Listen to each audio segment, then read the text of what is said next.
Toshkentda 1995-yilda tug'ilgan fuqaro Instagram ijtimoiy tarmog'iga joylangan videoga izoh yozgani uchun 22 million so'mdan ortiq jarimaga tortildi.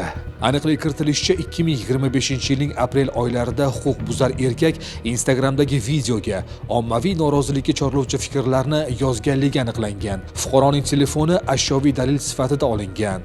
Joriy yilning 14-yanvar kuni Bektemir tumanida o'tkazilgan sayyor sud majlisida ushbu holat yuzasidan ma'muriy ish ko'rib chiqildi.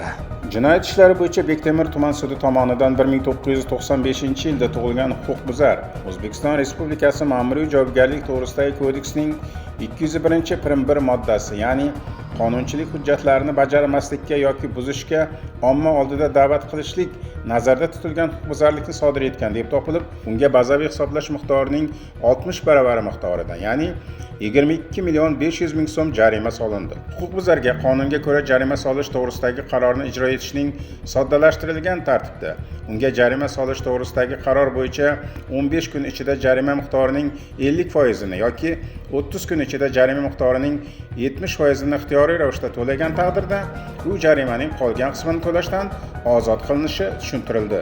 Hurmatli fuqarolar, bugun ko'pchiligimiz ijtimoiy tarmoqlardan foydalanamiz. Agar million jarimalar to'lashni istamasangiz, izohlarda qonunga xilof bo'lgan so'zlarni aslo yozmang.